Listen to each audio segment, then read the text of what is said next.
keys to victory in this game. Let's get back to the matchup. I came up with these. Tell me what you think. I'll just roll through mine real quick. I think you got to pressure Stafford with 4 because he gets rid of the ball in 2.66 seconds. Yeah. And so don't send a bunch of extra guys at him. That just gives him defined reads and more room in the coverage. I think you got to get it done with 4. You got to drop 7 and you got to be smart about things. But 2.6 is when the ball's coming out. So you're not going to sack that guy a lot. You got to stop Kyron Williams as a runner, but I think more importantly, I think he's going to be in the slot quite a bit. I think you got to stop him as a receiver. You got to do what you couldn't do last week. Last week, you let Jefferson get over the top. You can't let Tutu Atwell's even faster get over the top.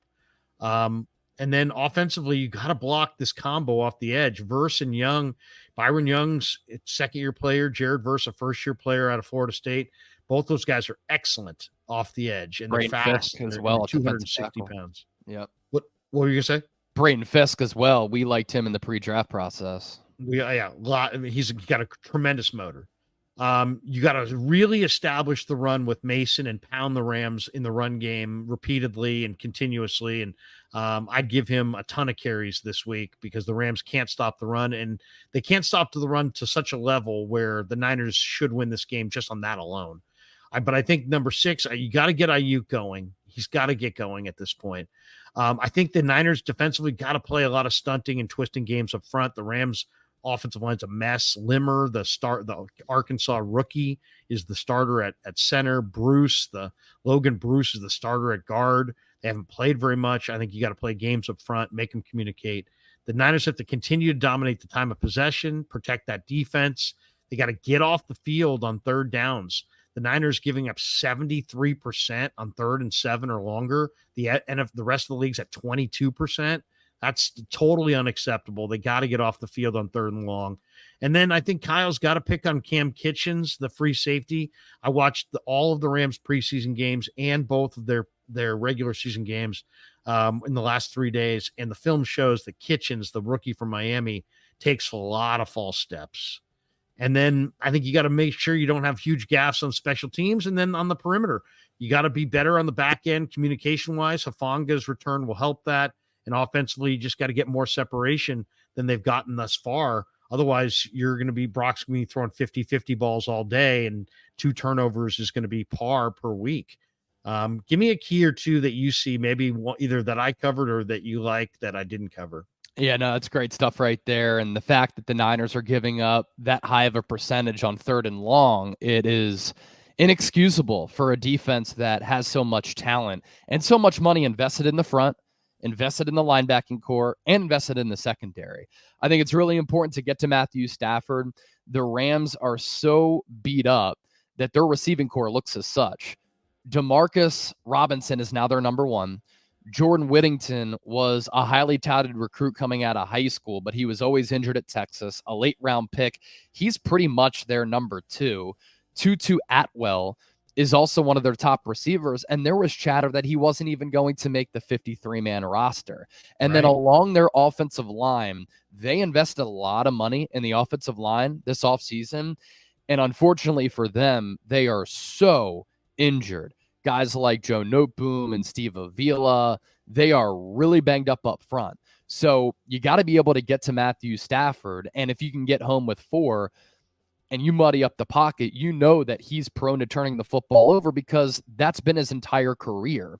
And receiving-wise, he doesn't have Puka Nacua to throw to. There is not going to be Cooper Kupp in this game. Tyler Higbee is still out. He's on IR to start the year because he suffered that ACL-MCL injury late last year. So this is a Rams team that is very light as far as skill position talent goes. But then their offensive line, which you thought was going to be a strength going into this year, is no longer because of all of the injuries. But Matthew Stafford is still capable of picking you apart because, let's face it, in the NFC, is he the best quarterback in the conference? He might be. He can still really sling it. And him and Sean McVay have a great relationship with how they see the game eye to eye from a head coach to quarterback standpoint. And the Niners are giving up 59% of third down conversions this year. If they can't get off the field, that's a way for the Rams to march down the field with creative play calling and execution to score just enough points and to keep this Niners offense off the field. And we've seen so far that this Niners offense has struggled to find a rhythm. They look like a team that was without Trent Williams and without Brandon Ayuk, that's been trying to patch everything up. And I thought that's something that Minnesota did so well last week, is just keep this offense out of rhythm, both with blitzes, different coverages, but also the offense converting on third downs and keeping San Francisco's offense under wraps because they're just on the sidelines. So those are some keys to the game for me. I think running the football is going to be really, really important. And it's something where I would just stick with it if it continues to work. You're trying to escape this win or escape this game with a win, and you're going up against a Rams team. You're banged up. They're even more banged up. All that matters is getting a dub. They haven't been able to stop the run. And the Niners, when they've run the ball, have been so successful. And that's a way to kind of help out this offensive line a little bit, which has been prone to struggling in their pass sets. So running the ball, getting off the field on third down, getting after Matthew Stafford, and just cleaning things up defensively. Like way too many breakdowns on that back end. And if you're giving up 59% of third down conversions, it's just going to be a really long year. No doubt. Travis Stewart throws in $1.99. Thank you, Travis. Appreciate you, brother. I want to share the screen if I can here on the Shanahan question that I asked at the presser earlier in the week, and see if we can. Oh, there it is. And I'll see what you think of this. I thought this was an interesting answer. Here he is. Here's Shanahan. I asked him about the Rams, and you think about the Rams, and the Rams have looked really bad, but the Rams are also really desperate, which kind of makes them kind of scary. And he kind of references that here. Here's Shanahan from earlier this week. What is your assessment of the Rams, Kyle? They come into this game, you would think, pretty desperate.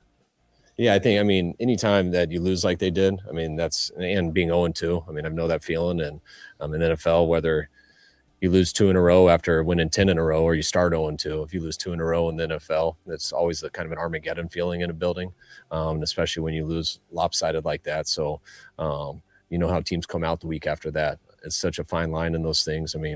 We are a couple of plays away from the game going like that in Minnesota. So it can happen so fast. And all you got to do is watch the Detroit game the week before to see how good of a team this team can be.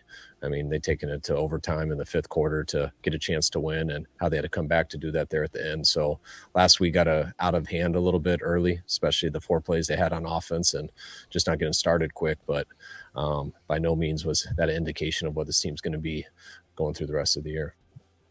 Assessment of just kind of beware of the Rams situation. They did look good in week 1 against the Lions.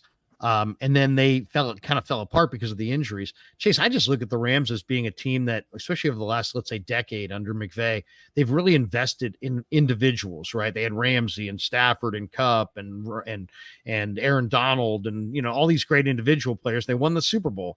And now they have some amazing individual players. They still have Kupp, and now Puka Nacua, and Steve Avila is a dominating guard. Mm-hmm. They've got some really special players. Those guys all went down in the first couple of weeks. So there is no Puka, there is no Kupp, there is no Steve Avila, there is no John Johnson.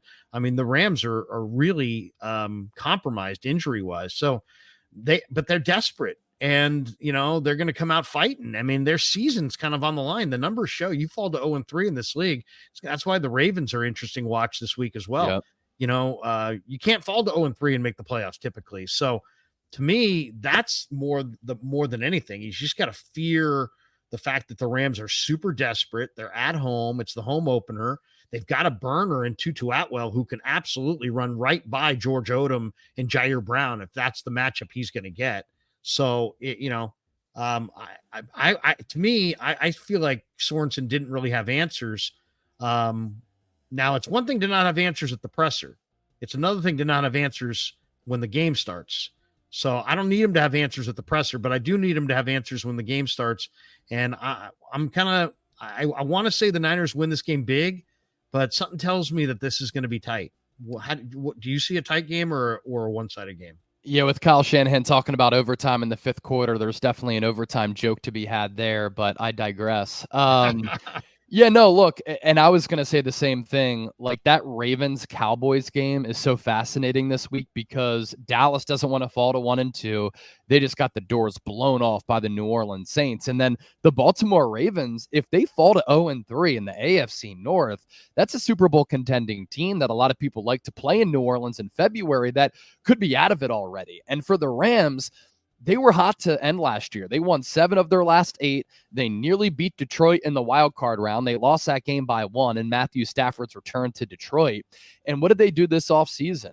They really invested heavily in that offensive line. And we were talking about Note Boom, and we were talking about Steve Avila. They also paid Jonah Jackson, who's also not going to play in this game.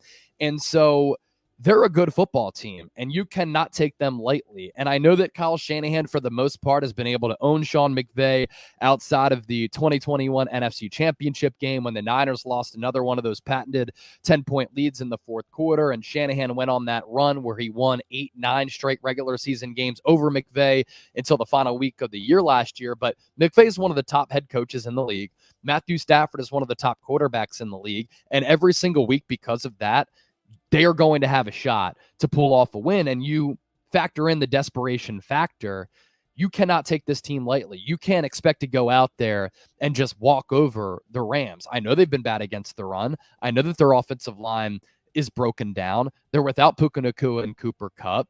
But San Francisco is also wounded, and they're also coming off a very ugly loss against the Minnesota Vikings. And to Kyle Shanahan's point, a team can lose badly, come back the next week and play flawless football. Hopefully San Francisco is able to do that, but it's not going to be easy. And one of the things that I'm really looking forward to, all of Brock Purdy's haters, all of the Brock Purdy detractors who have said he's a product of Kyle Shanahan, he's a product of the offensive weaponry.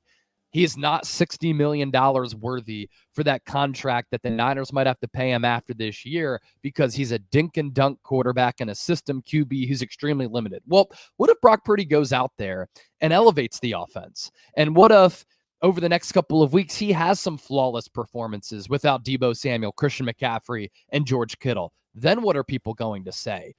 What if he goes out there and he adds a different dimension to this offense where he starts to use his legs a little bit more and he plays out of the offensive system and out of structure and he starts to impress in that manner and makes game-winning plays? I think it's pretty interesting how in his last 7 starts, he's 4-3 with, I think, 6 touchdowns and 6 picks. He's gone up against some really good defenses during that stretch, but if he wants to prove that he's an elite quarterback and worthy of that contract, now is your time to be able to prove it when you're throwing to the likes of still Brandon Ayuk, but Ronnie Bell and Jacob Cowing and Chris Conley and Jawan Jennings. I think that he's going to be able to find success because his tight window throw rate is the best in the NFL.